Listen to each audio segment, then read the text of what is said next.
রাত ৯:১০। সবেমাত্র অফিস ছুটি হলো আমার। অফিস শেষে বাড়ির পথে হাঁটছি। আমি শাকিল আহমেদ, একটা বেসরকারি কোম্পানিতে চাকরি করি। অফিস থেকে আমার বাড়ি 10 থেকে 15 মিনিটের পথ। পরিবেশটি আজ বেশ ঠান্ডা। প্রচণ্ড গরমের মাঝে হঠাৎ ঠান্ডা পরিবেশ পেয়ে মনটা জুড়িয়ে যাওয়ার কথা, কিন্তু কেন জানি মনের মধ্যে খুব অস্থির লাগছিল। মায়ের কথা আজ ভীষণ মনে পড়ছে। মাকে ছেড়ে এই শহরে থাকতে আমার একদমই ভালো লাগে না। ভালো না লাগলেই বাকি, আমি একমাত্র ছেলে, আমার উপর সব দায়িত্ব। মাকে এত করে বলেছি আমার সাথে শহরে থাকতে, কিন্তু কে শোনে কার কথা।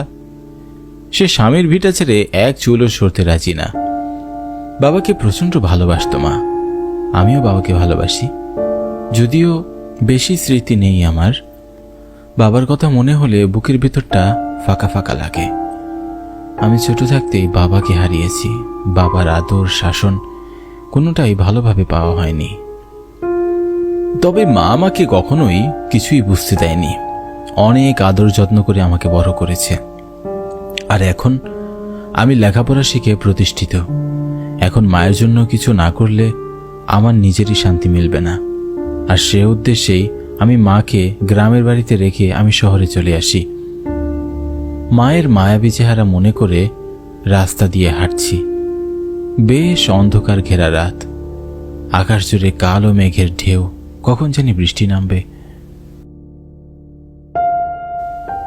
মায়ের কথা ভাবতে ভাবতে আচমকা আমার ফোনের রিং বেজে উঠল। ফোন হাতে নিয়ে রিসিভ করতে ওপাশ থেকে মায়ের কণ্ঠ ভেসে আসলো। কেমন আছিস বাজান? আমি ভালো আছি, তুমি কেমন আছো? ভালো আছি বাবা।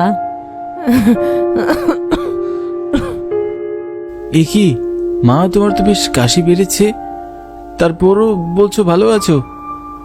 শ্বাসকষ্ট কি আবারও বেড়েছে? ও কিছু না বাবা, ঠিক হয়ে যাবে। তুই এসব নিয়ে একদম চিন্তা করিস নে। তুমি কিছু না বললেও বেশ আমি বুঝতে পারছি। ডাক্তার না দেখালে ঠিক হবে না। আমি এখনই আসছি। না রে বাজান, এত রাতে এত দূর থেকে আসার দরকার নেই। তুমি কোনো চিন্তা করো না, আমি ভালোভাবেই বাড়ি পৌঁছাবো। মায়ের সাথে কথা বলে আমি সে মুহূর্তেই গাড়ি খুঁজতে লাগলাম। শহরের রাস্তায় এত গাড়ি, কিন্তু এখন চোখের সামনে কোনো গাড়িই পড়ছে না। দু একটা গাড়িও যাচ্ছে সামনে দিয়ে, তবে আমি হাত দিয়ে তাদের ডাকলেও তারা থামছে না। বুঝলাম তারা কেউই যেতে আগ্রহী না। বেশ অনেকক্ষণ দাঁড়িয়ে থাকার পরে একটা অটোকে আসতে দেখে আমি হাত উঠালাম। ভাগ্যক্রমে অটোটি আমার সামনে দাঁড়ালো। ভাই, যাবেন নাকি পিছুল গাড়ি গ্রামে? না বাপু, এত রাতে এত দূরের পথে আমি যাতে চাচ্ছি না। আপনারা কেউই না গেলে আমি কিভাবে যাই বলুন তো? বলি, যানবাহন আর কেন আবিষ্কার হয়েছে? দূরের পথে যাওয়ার জন্যই তো নাকি? এত লেকচার তো দিতে বলিনি ভাই। দ্বিগুণ ভাড়া দিব ভাই, চলো না। আমার কথায় অটোওয়ালায় কিছুক্ষণ চুপচাপ করে রইল। হাবভাব দেখে বোঝা যাচ্ছে সে যেতে আগ্রহী। ঠিক আছে, তবে আমি গ্রামের ভিতরে যেতে পারবো না, ওইদিকের রাস্তা বেশি খারাপ। আমি আপনারে বটতলার মোড়ে নামাইয়া দেবো, ঠিক আছে? ঠিক আছে ভাই, তবে তাই চলুন, তারপর না হয় আমি কষ্ট করে হেঁটে যাব। অটোতে বসে মনের অস্থিরতাটা খানিকটা কমলো, কিন্তু একটা চিন্তা বারবার মনে আসছে। আমি কি আজ নিরাপদে মায়ের কাছে ফিরতে পারবো? নিজের চিন্তায় নিজেই অবাক হলাম। এমন ভাবার তো কোনো মানে নেই। অটোওয়ালা বটতলা পর্যন্ত নামিয়ে দিলে বাকি রাস্তা আমার পায়ে হেঁটে যেতে পারবো। রাস্তার অবস্থা ভালো না, আমার হেঁটে যেতেই অনেক সমস্যা হবে। না হয় অটোওয়ালাকে আর কিছু টাকা বাড়িয়ে রাজি করাতে পারতাম। আমার চিন্তার মধ্যেই হঠাৎ অটো থামিয়ে অটোওয়ালা আমাকে বলল, নাই মা, বলেন বাবু। বটতলিতে কি চলে এসেছেন? না, আসি নাই, কিন্তু আমি আর সামনে যাইতে পারব না বাবু। যেতে পারবেন না মানে?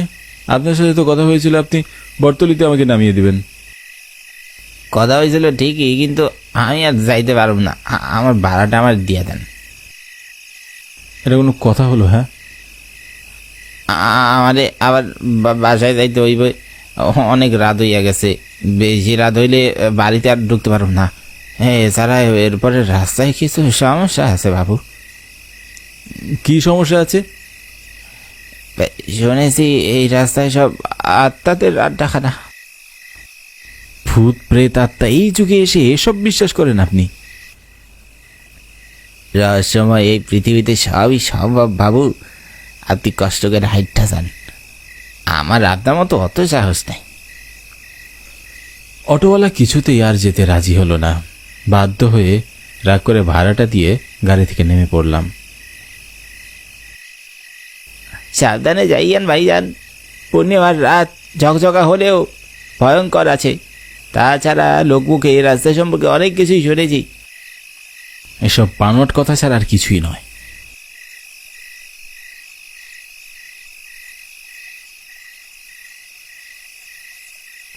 অটোওয়ালার কথায় মেজাজ খারাপ হয়ে গেছে। বটতলি পর্যন্ত তো নামিয়ে দিলই না, উল্টো আরো ভয় দেখিয়ে চলে গেল। যদিও এত ঢুঙ্গো কথায় আমি ভয় পাই না, ছোটবেলা থেকেই আমার অনেক সাহস। সচক্ষে ভূত দেখার উদ্দেশ্যে কতবার যে কত কবরস্থানে গিয়েছি, কত শ্মশান ঘাটে গিয়েছিলাম।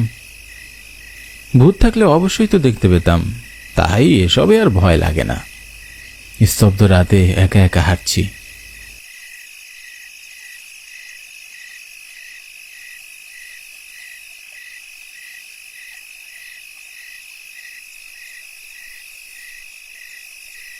দুই পাশে ঘন জঙ্গল। মায়ের জন্য মনটা অনেক ছটফট করছে। ইচ্ছে করছে পাখির মতো উড়ে বাড়িতে চলে যাই। কিছু দূর যেতেই হঠাৎ রাস্তায় একপাশে জঙ্গলের ভিতর মিটমিট করে আলো জ্বলতে দেখলাম। এত রাতে জঙ্গলের ভিতর আলো জ্বলছে, ব্যাপারটা কি? আমার মনের ভিতর এরকম কৌতূহল তৈরি হলো।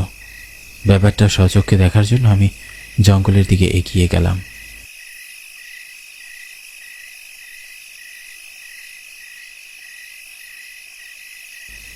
একটু দূর থেকে কয়েকজন লম্বা লম্বা লোককে দেখা যাচ্ছে। এত রাতে এরা এখানে কি করছে? কোনো সমস্যা হয়েছে? লোকগুলো বিপদে পড়েছে কিনা এমন চিন্তা করে আমি তাদের দিকে এগিয়ে গেলাম।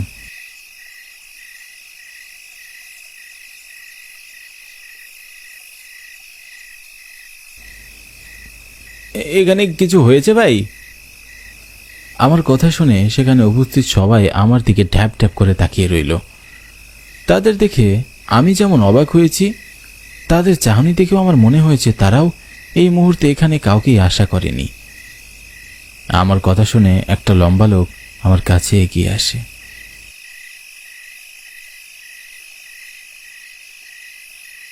আমরা পিকনিক করছি, পিকনিক করবে আমাদের সাথে? লোকটার কথায় আমি পুরোই থ মেরে দাঁড়িয়ে গেলাম, যেন কিছুই শুনতে পাইনি। লোকটা আমাকে চুপ করে থাকতে দেখে আবারও বলল, এসো পিকনিক করি। না না ভাই, আমি পিকনিক করব না। আমি তো ভাবছি এখানে কেউ হয়তো বিপদে পড়েছে, তাই সাহায্য করার জন্য আমি চলে এসেছি। আমরা কেউ বিপদে পড়িনি, তুমি আমাদের সাথে পিকনিক করো। না, আমি পিকনিক করব না। এই মুহূর্তে আমার বাড়িতে যাওয়া খুব দরকার। আমরা না চাইলে তুই আজকে বাড়িতে যেতে পারবি না।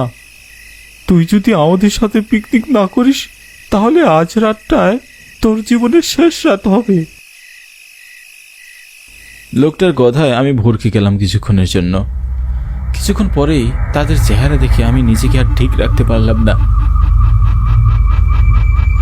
লোকগুলোর চেহারা হঠাৎ করেই পাল্টে গেল।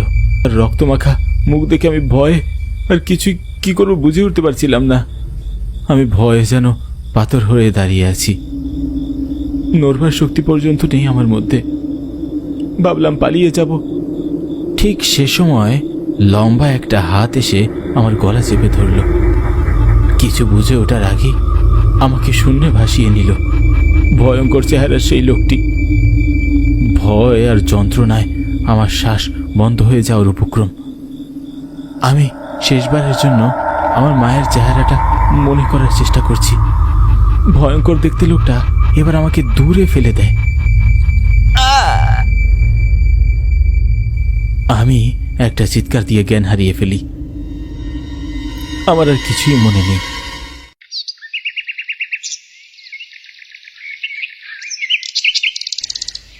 জ্ঞান ফিরলে আমি নিজেকে একটা জঙ্গলে দেখতে পাই।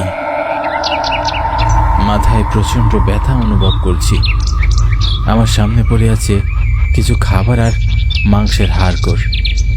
ধীরে ধীরে রাতের সব ঘটনা আমার মনে পড়ে যায়। জঙ্গলের সেই লোকগুলো কিছুতেই স্বাভাবিক কোনো মানুষ ছিল না।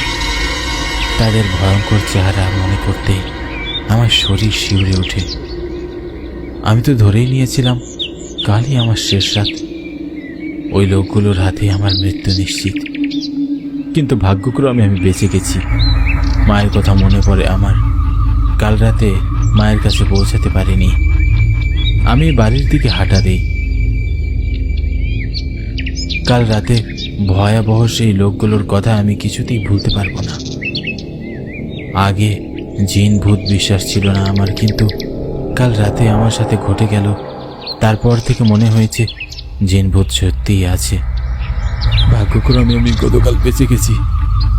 অতি চিৎকার হয়েছে আমার। আর কখনো এত বেশি সাহস দেখাতে যাব না। অতিরিক্ত সাহসের জন্য কাল মরতে মরতে ফিরেছি। এসব ভাবতে ভাবতে আমি বাড়ির সামনে চলে আসি।